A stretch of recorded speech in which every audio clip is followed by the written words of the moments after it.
बातमीपत्राची सुरुवात करणार आहोत दिवसभरातल्या सर्वात मोठ्या आणि खळबळजनक बातमीने। वरून कीर्तन आणि आतून तमाशा करणाऱ्या अमरावतीमधल्या वासनांद मुरलीधर महाराजाच्या रासलीलांच्या व्हिडिओनं महाराष्ट्रात खळबळ उडालेली आहे। आश्रमातील 4 महिलांशी अश्लील चाळे करताना अचलपूर तालुक्यामधल्या एलकिन पूर्णना गावातील मुरलीधर महाराज सीसीटीव्हीमध्ये कैद झालाय। एका सामाजिक कार्यकर्त्यानं सीसीटीव्हीच्या माध्यमातून या भोंदू आणि वासनांद मुरलीधर महाराजाचा खरा चेहरा उघड केलाय। या सामाजिक कार्यकर्त्यानं तब्बल 6 दिवसांचं सीसीटीव्ही मिळवलेलं आहे आणि हे फुटेज इतकं अश्लील आहे की ते पूर्णपणे आम्ही तुम्हाला दाखवू शकत नाहीये। त्यामुळे या वासनांद मुरलीधर बाबांना आणखीन किती महिलांचं लैंगिक शोषण करून त्यांचं आयुष्य उद्ध्वस्त केलंय याचा तपास करण्याची मागणी होतीये। जय महाराष्ट्राच्या माध्यमातून आम्ही सर्वांना आवाहन करतोय की असल्या भोंदू बाबांच्या नादाला लागू नका आणि त्यांच्यावर कुठलाही विश्वास देखील ठेवू नका।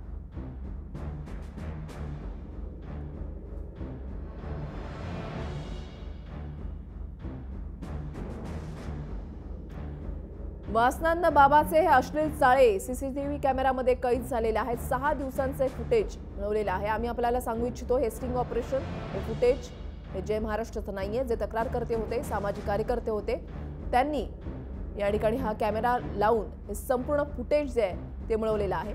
आता पोलीस म्हणतात की या प्रकरणी त्यांची चौकशी सुरू आहे। मात्र एका मठामध्ये हा महाराज तिथे असलेल्या महिलांसोबत कशा पद्धतीने अश्लील चाळे करत होता, तर कशा पद्धतीने महिलांचं लैंगिक शोषण करत होता हा संपूर्ण प्रकार समोर आल्यानंतर एकच खळबळ उडालेली आहे। त्याच्यामुळे भोंदू महाराज भोंदू बाबा यांच्या कुठल्याही भूलथापांना बळी पडू नका, कुठल्याही आश्वासनांना बळी पडू नका असं आवाहन जय महाराष्ट्र आपल्याला करत आहे। अमरावतीमधला हा संपूर्ण धक्कादायक प्रकार, अमरावतीमध्ये मुरलीधर महाराजाचं एक सेक्स स्कॅन्डलच आपण या ठिकाणी म्हणू शकतो। यावर प्रतिक्रिया सुद्धा अनेकांनी दिलेल्या आहेत। राजकीय क्षेत्रातून सुद्धा प्रतिक्रिया घेण्याचा आम्ही प्रयत्न केलेला आहे। पोलिसांचं काय म्हणणं आहे ते सुद्धा आम्ही तुम्हाला दाखवणार आहोत आणि शिवाय या मुरलीधर महाराजांना यावर काय स्पष्टीकरण दिलेलं आहे ते जर तुम्ही ऐकलं तर तुम्हाला धक्काच बसेल। अत्यंत निर्लज्जपणे तो हे म्हणतोय की हा संपूर्ण प्रकार केलेला आहे। अत्यंत धक्कादायक प्रकार, संपूर्ण महाराष्ट्रामध्ये खळबळ उडवून देणारं हा एक प्रकार, ही एक घटना आपण पाहताय।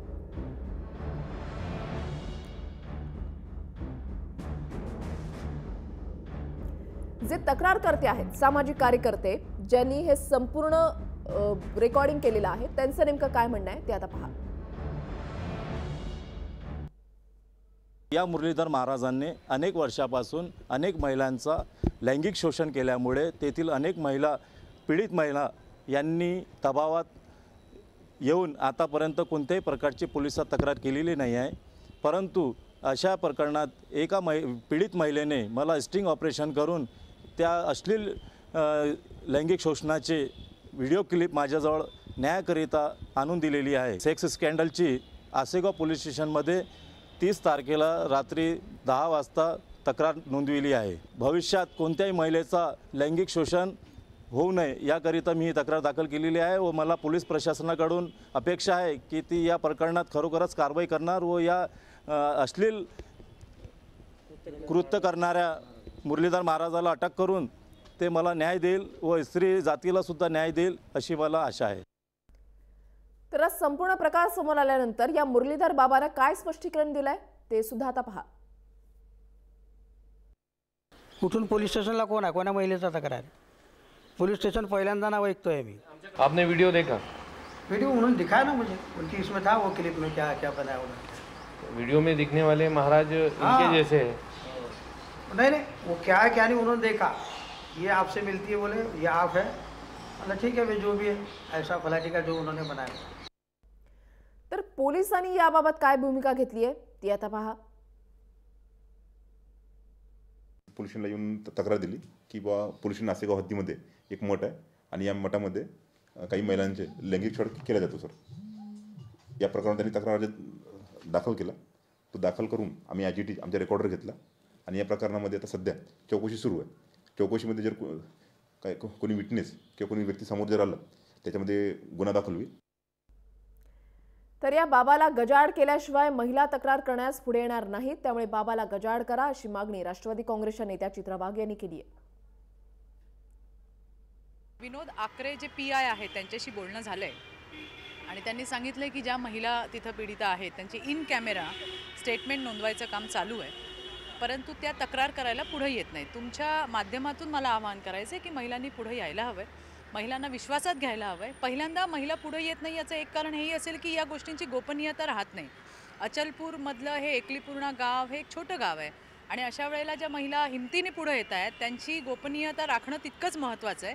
त्याची जर मला वाटतं श्युअरिटी खात्री जर दिली संबंधितांनी तर त्या महिला निश्चितपणे पुढे येतील आणि त्या पुढे आल्यानंतर पोलिसांनी सुद्धा निष्पक्षपणे याचा जो आहे तो पूर्णपणे तपास करावा आणि अशी ही भोंदूगिरी करणारे जितके बाबा आहेत यांना गजाआड करणं अतिशय गरजेचं आहे. तर या संपूर्ण प्रकरणाचा आढावा घेतलेला आहे आपले प्रतिनिधी प्रशांत कांबळे यांनी. महाराजांच्या मठामध्ये अनेक प्रकार महाराष्ट्रामध्ये उघड येत असताना अमरावती जिल्ह्यातली ही खरं तर दुसरी घटना आहे. अमरावती जिल्ह्यात पहिल्यांदा जी आहे ते शंकर महाराजांच्या मठामध्ये नरबडीचं प्रकरण हे उघडकीस आलं होतं. शंकर महाराजांवर नरबडी करण्याचा आरोप लावण्यात आलेला होता आणि आता ही महाराजांच्या मठामध्ये जी आहे दुसरी घटना आहे जी उघड झाली आहे की महिलांचं शोषण करण्याचा आरोप इथल्या मुरलीधर महाराजांवर लागलेला आहे. त्यामुळे महाराजांचे जे मठ आहे ते नेमके कोण चालवतात आणि या महाराजांचे नेमके काय कार्य असतात, लोकांनी कितपत या महाराजांवर विश्वास ठेवायला पाहिजे, हा आता या महाराष्ट्रामध्ये सगळ्यात मोठा प्रश्न उपस्थित होतो आहे.